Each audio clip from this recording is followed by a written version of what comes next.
Imagine you're 19, new to America, no money, no plan. You're flipping chicken cutlets. You smell like oil. You're just trying to survive. Fast forward a few years. You're running an e-commerce company doing $40 million a year. That's Daniel Refaelovitz. A story about not letting your starting line define your finish. This week on Jewish Grit.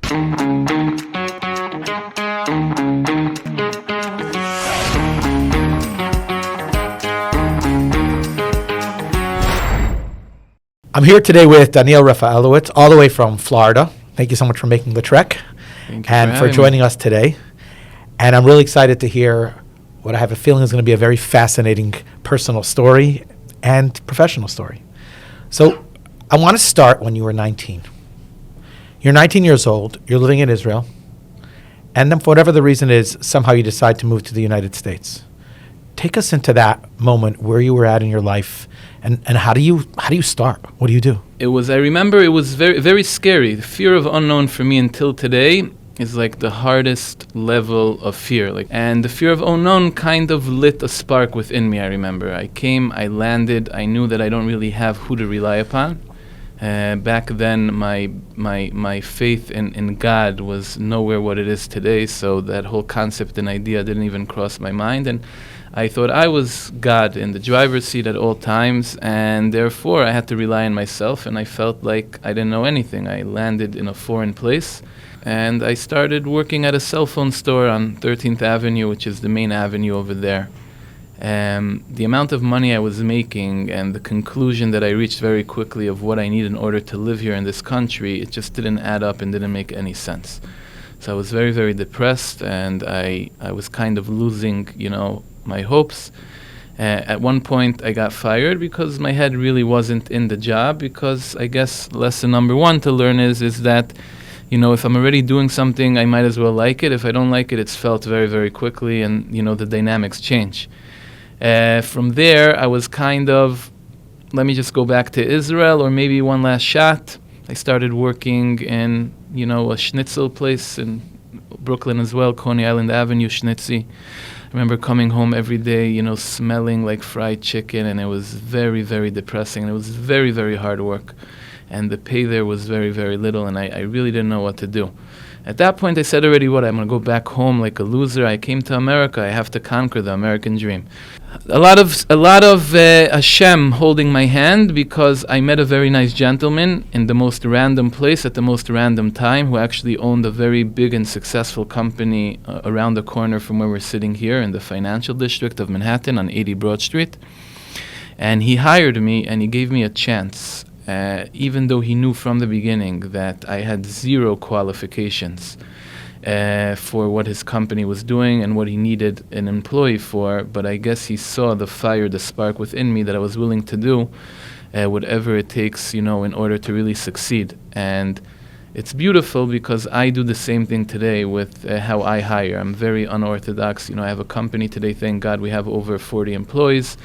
And I would say that 90% of my hires are very unorthodox hires that paid dividends in the most profound way, meaning 85% of my company has been with me almost since day one, and I've been doing what I've been doing, I think, already close to 15 years. So I think that speaks volume, the idea of people versus their resume or credentials and all of that stuff. So that's pretty much how 19 began, and how, the fire ignited within me. And I guess that was really the driving force, kind of, if I'm not going to take care of myself, who will? And that really led to one thing to the next.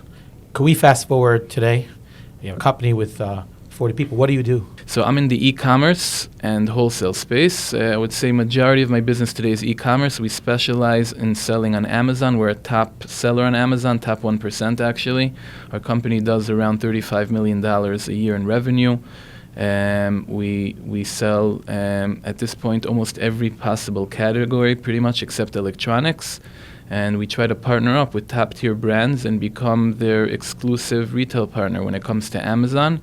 And now we're expanding to other channels as well, like Walmart, Shein.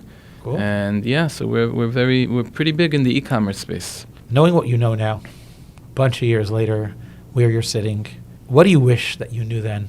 The answer is so clear. If I would have a good mentor from day one, my life would be so much different. Not that I regret anything that happened, but I went through extremely difficult hardships. I've reached rock bottoms in almost every area of my life, probably in every single area of my life. And if I only had a person who I can trust and I can rely upon and know that they have what I want and it's a safe space for me to come and to keep, picking their brain, I would be today, again, I don't even know where I would be, but that definitely would be for me the number one lifesaver. And honestly, today I really try very hard to invest at least 20% of my day is on the phone with people in all walks of life who I found them, they found me, who are struggling in one or another area that I've struggled. And I really give them my all, and there's really nothing more rewarding than that. Like, I'll literally leave a team meeting because someone is calling me 4 times in a row, and I really know he needs my help, and it's just going to be about trying to hold his hand and giving him guidance.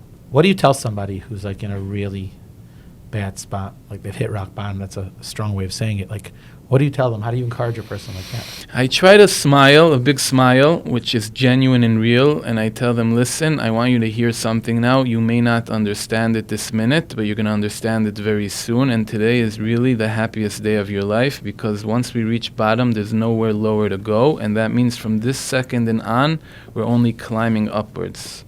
Yeah, it's going to be difficult, it's going to be hard, but you are ready to climb, and there's nothing more beautiful than that, and that usually works. I wish people would tell me that. So it's just so simple and easy, like easier said than done, of course, but that's the truth. What do you do when you find yourself in a situation where you feel like God should have come through in one way or another and he didn't? Meaning that I really, really relied upon a certain salvation and it ended up not happening. It's very painful. So today, for me, it's very important to sit in the pain, because my whole life, majority of my life, I was very professional at escaping pain. So today, I first of all sit and I remind myself, feelings come, feeling go, and pain comes and pain go, and after pain comes joy, and it's fine, and just sit. Once I sat and I feel like I sat enough, I meditate for maybe 2 hours, some music, and I just, move on. Also very important, and I guess it's also part of, having a good mentor, which I do thank God, meaning I have friends. It says, right, make yourself a rabbi, make yourself a best friend. Thank God I have today a few very best friends, and I don't hold things in. So I get on the phone, I bring it out to the light, and then it's like, rebounding, getting up, brushing it off, and moving on. Onwards and upwards, like they say. What happened, or at what point in your journey did you realize that you're not, maybe you're sitting in the front seat, but you're not in the driver's seat? Yeah, so for me, COVID, I think like for many others, was a massive gift and catalyst in my, healing and recovery journey. I was, like many other people in the world, forced to stay home. At that point, I was married, 3 kids, living, in a beautiful house, beautiful community, amazing business, money. I had everything I wanted and beyond, way above I ever could dream of. I was so uncomfortable. I was antsy, and I was dying to just run away, because I was running my whole life, and there was nowhere to run, even if I really wanted to. And that level of pain really caused, the first bottom out of many's to occur, and from there on, that's really when, my life really has changed. Has your definition of what success means changed since you were 19 until today? Yeah, wow, uncomparable. There's no, definition of success is being able to go to sleep every night and scanning my day quickly and making sure that I was the best version of myself, even a tiny bit better than the day before. And if, God forbid, there was a hiccup or something small, I'm human and I'm not an angel, is to make note following day to, text a person, call him up, and really continuously building off of that. When I think about you hiring people who are out of the box, like you said before, not necessarily the college degrees, what's that one ingredient that you're looking for, that they're going to be successful? For me, the number one ingredient is someone that appreciates the idea that they're coming into a company to manage their business within the business. So there's no clock in, clock out style, or I'm your boss, you're my employee, or anybody's boss or anybody's employee. It's really coming in to building, your business within the business, and collabing and working in peace and harmony with all the other team members. So I try to find people that I know for sure are not the type of people that need to be monitored by a boss. Sadly, the workforce is probably divided. I don't know if it's 50-50, but you have people that only can strive if they have a boss on their head. So those type of people, naturally, it's not going to work for us. The ones who really want the freedom to work remote, way before even COVID began, we were doing remote working because I felt like work where your environment feels best for you. And thank God, it ends up working out very, very well. And then I think, of course, really having respect. I never in my life requested anyone in my workforce to make me a cup of coffee. I'm not saying it's a bad thing, it's just, and again, I enjoy good things in life, and I used to enjoy them much more, but I'm saying, for me, it felt like I want to be the one making them coffee. I'm definitely not going to ask them to make me coffee.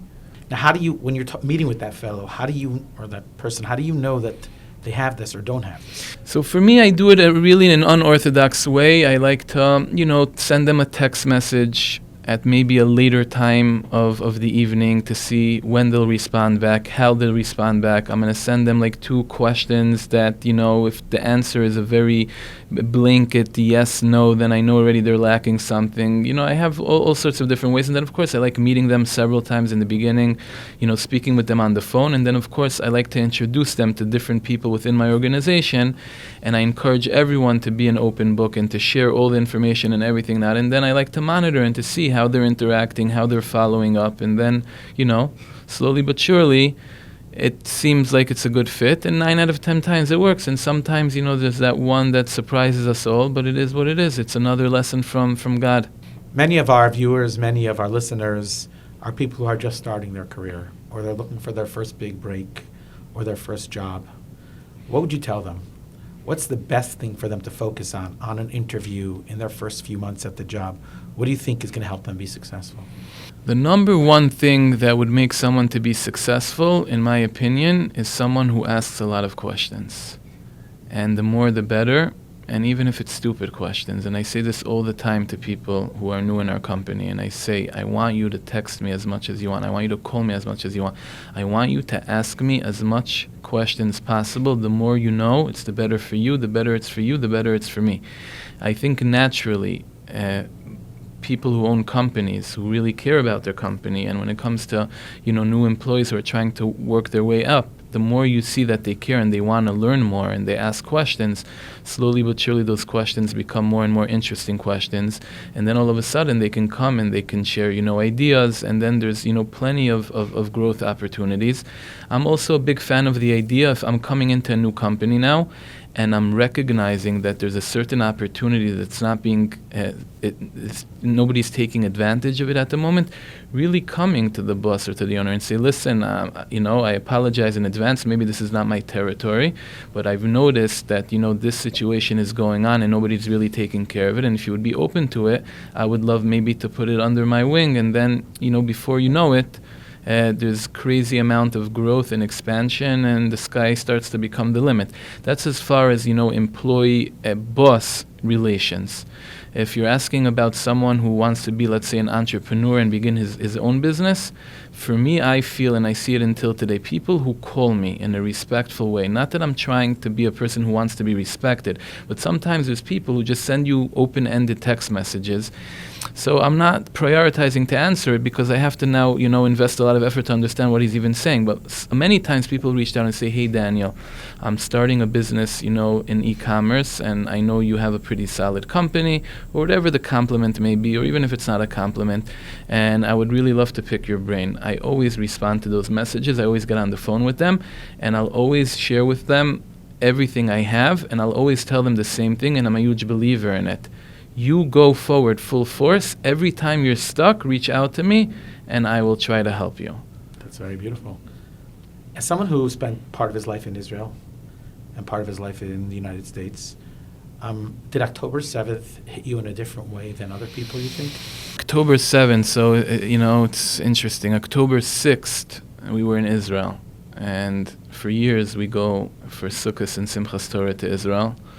And I was still married at the time, and I remember my wife at the time said, for the first time ever, let's go back this year to America for Simchas Torah, because we're part of, a nice young growing shul, and the kids are always pretty lost in Israel Simchas Torah, and she wanted them, to feel more connected. So we left, the night before, and of course, we went to synagogue shul in Miami Beach and heard like the rest of the world, and I couldn't even imagine it. Like, I grew up in Israel, in times where unfortunately there was a lot of, bombings and the Intifada and all of that stuff.